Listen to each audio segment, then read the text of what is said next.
Hey guys, I want to thank you so much for being first listeners to this on the podcast, or if you're watching this live. I want to invite you guys as a thank you to be a guest on the show. So all you need to do is send me an email. The email is guest@investingyourselfpod.com. In the subject, say podcast series guest, and in the body, just say, hey, who you are, what your podcast is, where you're about. Send me 3 episodes you think I'll enjoy listening to, and then I'll reach out to you and we'll schedule a time for you to be on the show. So remember, that's guest@investingyourselfpod.com. And I look forward to listening to your podcast and then learning about you.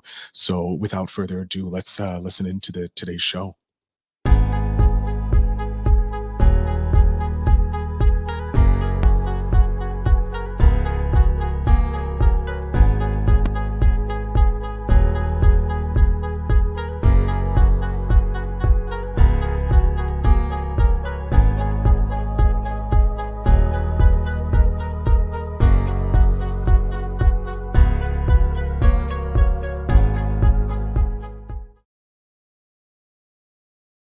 Boom. Ladies and gentlemen, welcome back to Investing Yourself, the podcast series with your host, the podcast mogul Phil Better. And I am today joined by a lovely Canadian, Kris Ward. How are you doing, Kris? Couldn't get better, Phil. Feel better. Here we are, ready to dive in.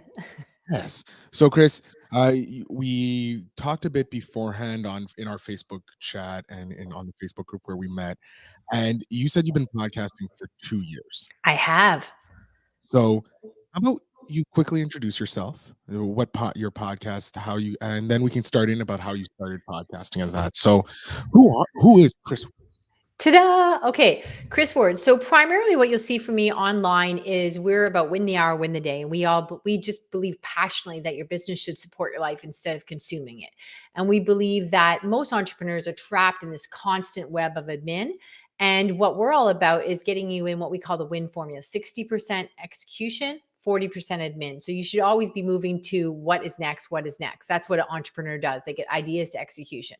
So that's what you see me do and what I'm about. And very interesting that you're having me on here about my podcast, because in fact, my podcast is really just about general business, anything to get you. I'm all about big results, no fluff, no matter what I do. So our podcast is anything business where I can get you moving faster, getting traction. So it could be anything from sales to social media to LinkedIn. It's really just a general business tool to enhance it. And so that I'm not focusing on the one thing we talk about all the time, which is really just getting more and more traction in your business. So you're doing the creative element instead of the admin stuff, but it's really general business.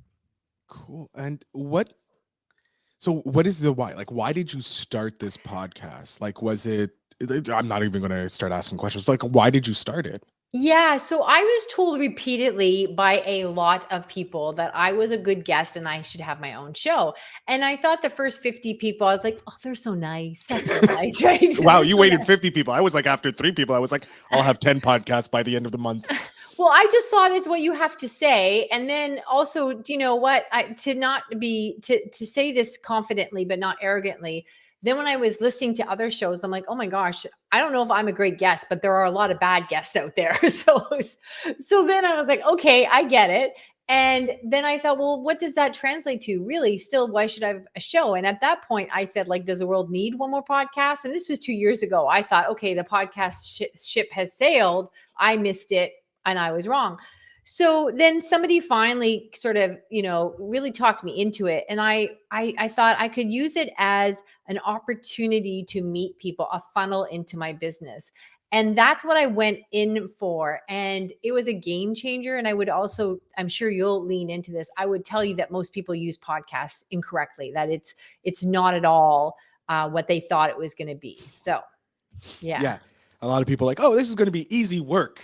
All I have to do is record and then it's done. And then it's like, oh, wait, no, there's a lot more to it. Yeah. And why you're doing it. I mean, with our clients in our winner circle and my private coaching clients, what we're known for is, again, getting you ideas to execution. So a lot of our clients that come to work with us, like say in the winner circle, which is a new program we have, very crazy affordable.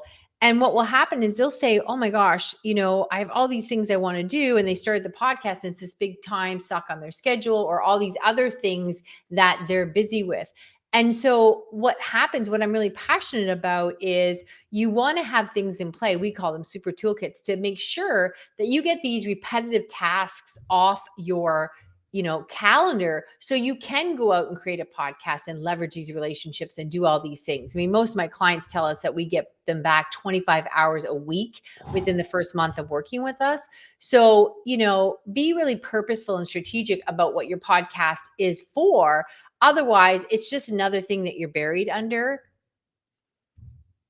100%. I'm just gonna stand here and smile and nod Yeah. because it's so true. Like I went through the process of me doing a podcast at least a dozen times by writing it out and being okay, where can I automate? Where can I remove?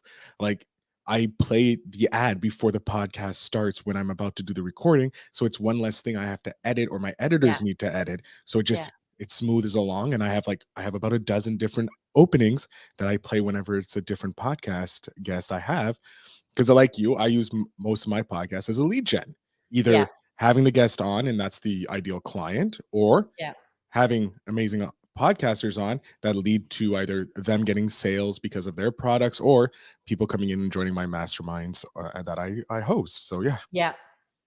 but We you're are right. on the same page. I'm all about that because what people don't understand is here's the thing. I often talk about the 3 Ds: damaging overhead, delayed income, diminished opportunity. And whether it's your podcast or whatever the other thing it is that you're doing, all these things that you're like just trapped in the web of admin that you don't get to. What happens is you say, well, damaging overhead, you think, okay, you know what? It's cheaper for me to do it myself. I'll just do it at the end of a day. I'll learn that new thing or whatever.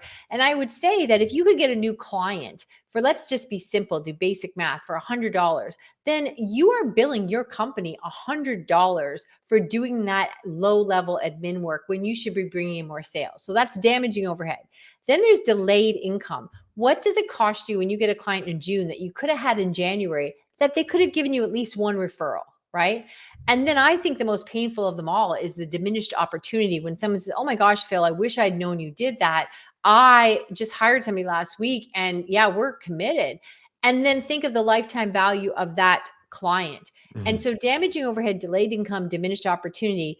A podcast is just one of the many examples where people get buried in this, even if it's a mastermind or whatever, you have to be able to constantly do that. And what I call less and less steps in your super toolkit so you can move on to the next execution. You always want to be what we call win, what is next? Your win team, what is next? Because whatever big ambition you have, once you get a little closer, you think, oh, I got a bigger dream. There's another mountain to climb.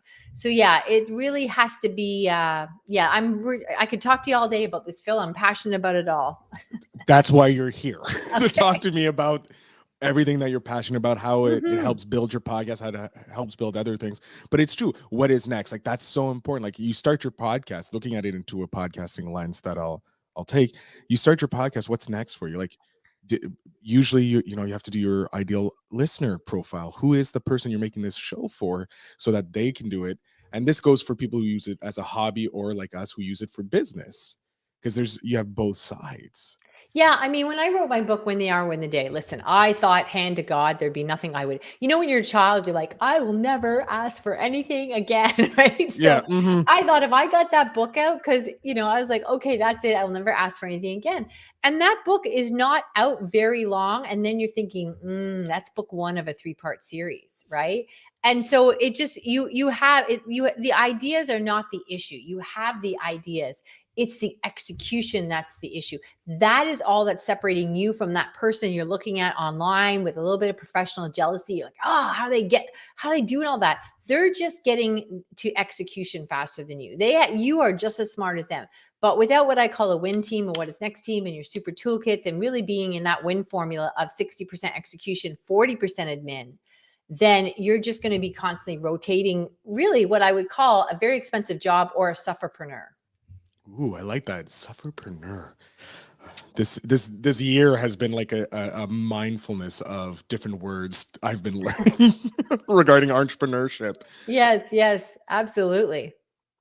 So I do want to touch on, like, how did you get into the entrepreneurial space? Oh, I think I was all well, I mean, how far back do you want to go? I will tell you 2 things. I think I was always an entrepreneur. I just didn't know. So when I was Okay. very young and I was babysitting, I was like so crazy serious about this. I had rebooking packages. And I was 13. I had everything. Jesus. You were And I, you were already marketing as if you're a full-blown you're the oh, babysitters club of 2035 over I here. know. And if they left chips and stuff, I would never eat it because I didn't want them to cost overhead. Like I would never eat anything, right? So I was very, very unbelievably serious about this, right? But skipping ahead, then about, oh my gosh, 12 plus almost 15 years ago, I started as a marketing strategist. And then what happened is the first 2 years I was in business, I worked insane hours. Like I swear I went 2 years without sleep. And my husband used to say, you're always stealing from sleep, getting up earlier and earlier and staying later and later. And, really quickly, I realized I was not the charming individual I thought I was on year 2 without sleep. And here, all these people were supporting me, and you're snapping at them and you're tired and you have different versions of a headache every day. And so, moving the story forward, I went from really working 16 hours a day down to 6. And I was shocked how much I had been working against myself. But that didn't happen overnight. There's a whole component to that story, but let me move it forward. Luckily, that happened because it was a couple years after that my husband had been diagnosed with colon cancer, and I had been pulled away from the business for about 2 years. And when I returned after his passing, my existing clients had no idea of my absence, and the local business community did not know anything. It was just not how we approached it. We were very positive in nature, and we had a lot, I did trips with him and all kinds of stuff. And so people started to approach me and say, like, under the fragility of life, how did you manage that? How could we have not known you were away? And could you get me to my kids' soccer game? Could I stop working Sundays? I need the freedom. I mean, there's laws in the land to protect you from how much you work yourself, where if you were in a job, they wouldn't be able to do that. Right. Yeah. So that's where I started working with them under the capacity of Win the Hour, Win the Day. And that kind of just kept going, where I work with entrepreneurs that look good on paper, that are busy and make money. But at the end of the day, they're still working way too many hours at this point. And so, then I wrote the book, and now we have all these different options, especially the Winner's Circle as a coaching option for you guys. And that's really, I'm here to help people have a business that supports their life instead of consuming it. I love that. I love the idea that you're using your podcast to also help to build that free value. And then they see, Mhm. well, this is worthwhile. Let's go over. Oh, it's genius how you're using your podcast like that. Dear mom, Phil said I was genius. I'm writing that down. Yeah. Do it. It is. Here's the thing. Not a lot of entrepreneurs who start a podcast use it as a lead gen because no one Mm. thinks of using it. Because they're going into the podcasting groups, talking to podcasters who unfortunately don't realize the power of podcasts. Yeah. So they're like, no, you can't make money podcasting. It doesn't exist. That's you need to have 10 billion followers to have any sort of income from it. Yeah. Yeah, And no, we get a lot of business out of, being strategic with who we connect with, the questions we ask on the application, everything. So it really has served us well. I love it. I love it. So this was your first podcast. How many episodes have you done since it's been 2 It's years? Are been you 2 years. We've got over 100 episodes. I don't know what we're at this week because I don't really touch any of that stuff. you just do So the recording and then yeah, and it gets all There you go. done. So I know we're over 100. I know we were 100 a couple weeks ago. All right, so you're No, 100 that was plus. 2 years. I know we're over 100. That's what I know. That's fine. Yeah. In those 100 plus episodes, Yeah. what would you say is your favorite episode that you've had so far? Oh, I don't Or know. Geez, I don't know what would be my favorite. or one that stands out. Well, say one that stands out because I don't want you to, if you have guests on, I don't want them to feel insulted if they hear this. But Yeah, no. I have no problem insulting people. No, I'm kidding. well, that I just will turns tell a the whole truth. Canadian stereotype on its head there. Yeah. No. I will always tell the truth. I think, you know what? One of the most memorable ones, which I don't know if it's a great one, is we had the gentleman on that invented the magnetic strip on the back of The mic the stripe of a on the card. credit card. Yeah. And he also invented MLS when you're looking for a house. And now the funny part of this was he's still inventing all kinds of stuff. Oh my gosh, he's just so beyond bright, and he's got way more than I will ever have going in my business. And he's like 92. Jesus. So the funny thing is my podcast is very conversational, like yours, Phil, back and forth, asking questions. And he started his little story and he went through how it all happened. And he started in the 40s, right after the war. And so I tried to jump in a couple times to ask questions. And listen, I can usually steer the ship where I want it to go. Like you can ask me anything and I can get it back to where I want it to be. Right. Yeah. But son of a gun, we're 20 minutes in and I'm like, oh my gosh, we're in the 70s. So this is a two-parter. So I was like, okay. But he was so smart and so cute. And I just thought, whatever, it's a two-parter there because there was no bringing this landing Yeah, this no, plane. you got a 92-year-old. He's on a roll.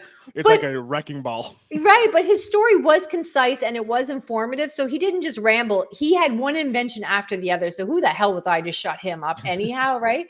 But it was funny. I was like, okay, this wasn't what I planned, but I'm a passenger now. And he's the only one that got that liberty out of me. Usually I can deal with it. But he was he is all kinds of smart. So that was an interesting one. Yeah. Oh my God, that's amazing. No, I love when you have a guest that does more of the work for you. Because when you're Yes. doing, you can have guests that just give you that like 1 or 2 word answer, and Oh, you're like, yeah.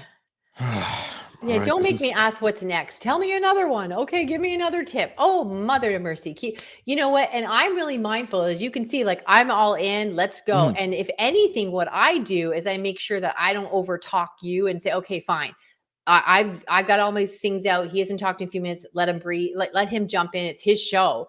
But when you show up, people, if you're going to be a guest, which is another great way to drive traffic to your podcast, then you better show up to play and bring your energy and perform like a little monkey and really make it interesting for the audience and for the host. Yeah. Great advice. Great advice. I love And it. Oh my here's God. my pet peeve, since you didn't ask, Phil, is Ooh. you have to be really careful. This idea of a podcast swap, it doesn't always work both ways. So if I interview somebody on my show or I'm on their show, and then afterwards I say, you know what? I really had a great time with you. And I know you talk about this, and maybe I'd like to have you on my show. But if somebody says to me, hey, Kris, let's do a podcast swap, I will always be honest with them and I'll tell them really nicely, listen, you're all about mindset and that's great. And I'm all into that. But on my audience, the consumption rate dives. They want tangible, solid takeaways. So it's not a Mhm. great fit. But I will tell you, when I reply with it, I have had people that wanted to do that. And I said, look, you're just not a great fit for my show. I've tried to make things fit like that before, where I was invested in you, or I cared, or I had my reasons. And I saw the consumption rate die. So I just I can't do it.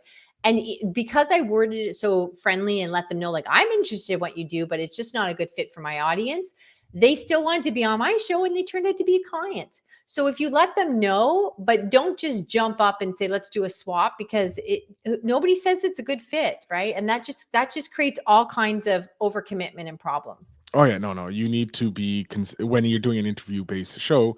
Luckily for me with podcasting, it's like I have a blue ocean. Like I just bring podcasters on and learn from them. But for my digital entrepreneur podcast, it's a very specific set of entrepreneurs that I want. I want the ones who work in the digital world, who have Mhm. built it, like who are like just past the beginning stages, as well as some who have gone further along, so that so that the person 5 years ago who I was has Yeah. this access to this thing and go, wow, I can actually make a living online. Listen to these 200 plus episodes of people being interviewed. So yeah, Yeah. no, you have to be very careful with bringing the guests on and make sure Yes. that they fit the with your ideal profile, the Yeah. listener profile that you have. So we are coming up to the end, and I do have 2 questions that Sure. we'll try and bat out really quickly. First is maybe a tip for people to help kind of like streamline their podcast. Ooh, how do I make this short? Okay, I'm all Ooh, about streamlining. So back to that whole 60-40 thing, yeah. you should be in 60% execution mode. And so too should your team, because whatever my next mountain is that I want to climb, my team needs room on their lap to do that. So I'm all about doing that. So, there's obviously the batch work and there's all that other stuff, but really just know you shouldn't be doing repetitive work, and nor should your team. Like, quick example, somebody on my team came to me and said, oh my gosh, we were all like, okay, we're almost up to 200 iTunes 5-star reviews. Great, Mhm. whatever, right? Put it up on Facebook, do that thing, put stuff out there. And then someone on my team came to me and said, hey, do you know that? Well, I found this website and here it was, and I'll give it to you, Phil. And they were like, we had over 955 star reviews we knew nothing about. And once I read them, they're like, these are people I know. Oh my gosh. And they were from different places that we didn't Chartable. know could leave reviews, right? And so then we're like, that's because my team had time to go find that. Now I brought this to the podcast community. It wasn't just me that didn't know. Everyone's like, oh, you're the best, Kris, all this other stuff, right? So really having room and breadth in your calendar to move on to the next ambition. And that can be a variety of ways you can do that. But just doing the same stuff, pounding out repetitive work, that's the last thing you want. Yeah. That is why you write out your steps and you see where's the repetitiveness, where can you automate. Yeah. Jesus, I'm getting little things here. Sorry about that. But yeah, automating your process, finding out where you can streamline and remove steps that aren't necessary is so important. Now we're going to come to the biggest question I have for you. What is one podcast that you can't stop listening to? Oh, you know what? Let's see. I tell you, it's really funny. You're gonna be surprised at the answer. Oh, I tell you one. Um, As uh, she's looking at her iPhone or her phone to figure yeah, out. because I just totally forgot it. Hold on. Oh my heavens, I haven't done this in a while. Under the Influence is spectacular. Under the Influence. So what it is, it's all about business and brand stories. And he does it like old style radio where there's sound effects. Like it sounds like a movie he's produced. And he tells fascinating things about the history of anything in business. Like Lysol was a body cleaner when it started. And yes, it stung. I'm So not surprised that it's yeah, done. yeah. So he's got really interesting facts about all kinds of business and there's all kinds of themes. And then the other one right now, you'd be shocked to find out is I am up to my eyeballs deep in Formula One. I watched the Netflix thing because anything done well, I think comes down to business. So I was fascinated that they could take these cars and machines and computers all around the world weekend to weekend. And one thing led to another. Now, heaven help me, I'm watching the races. If anyone told me that this would happen, I'd say you don't know me. So that's another podcast that I have. You know what? It's like cocktails. I have different podcasts depending on what I'm doing. I have a podcast when I'm driving. There's one for everything. So I've got about 10 different flavors depending what I'm doing. I'm definitely going to be checking Under the Influence. Yeah. The F1 one, I'm not Yeah. there yet. I'm playing the video games. I'm tippy toeing. I'm doing the man way. I'm playing the video games first before I go watch it. Yeah. But no, Under the Influence, I love learning about the history of business and different things because you can Yeah. take that and it stays in your brain. And then you're like, wait, because when it comes to podcasting, it's like, oh, how can I turn that idea into a podcast or how can I use that for a podcast? Now, the one about the F1, that's when I have to discipline myself so that I am not thinking about work because I just get pull over, make another note. And another one that's a branch of this very similar is Thrilling Tales of Modern Capitalism. That's kind of pretty cool. So that's a thing where they even did an interesting one, like on the pandemic, how Domino's Pizza, how they survived the pandemic. And here's a trivia thing, like I learned from them. They had small, medium, and large pizzas. Medium was their most popular by a long shot. They took out the medium and just made small and large and upped their sales. People went to large because small was too small. So it's really interesting trivia like that. So those are my my ones I can never give up as far as the business ones go. I love it. And I've just gotten 2 new podcasts that I'm going to be listening to. Kris, I'm going to jump off the screen. I'm going to let you tell my audience where they can find you, how they can connect with you for your podcast or even your business if they're interested in the Winner's Circle and that, and where they can find your book. Because is it on Amazon? Of course it is. Yeah. Here, I'm going to let you do it while I go buy your book. Okay. Hey everyone, Kris Ward here. Win the hour, win the day. You can check out our Winner's Circle and anything else you'd like to grab from us. We put some really great goodies in free gift, GIFT from Kris, KRIS.com. That's free gift from Kris.com. There's something really special that we still charge for that we just put in there. So you definitely want to check it out. Free gift from Kris.com. Excellent. Kris, I want to thank you so much for being a guest. I love talking with podcasters who are just as excited about being podcasts and business entrepreneurs. So I want to thank you so much for being a guest on the show and sharing your knowledge. Well, thank you for trusting me with your audience. I don't take that lightly. I really appreciate that. Thank you. Audience, of course, all the links to connect with Kris will be in the show notes down below. Please do jump over, get her book, go to the free gift website because it's a free gift for you and you know you're going to be able to use it. And remember always to invest in yourself. And I will see you on the next episode. Hey, everybody, I want to thank you so much for watching the show and listening to the podcast. As a thank you, remember, you can always head over to my website, feelbetterinc.com, and get free 15 minutes with me to talk about how you can grow your podcast, how to monetize your podcast, or even how to start your podcast. I have helped lots of people, and I want to help you do the same for your business or just for your personal brand. So again, that is feelbetterinc.com. Head over there, book your free 15 minutes, and it'll be a pleasure to help you out. Have a good night, and remember to invest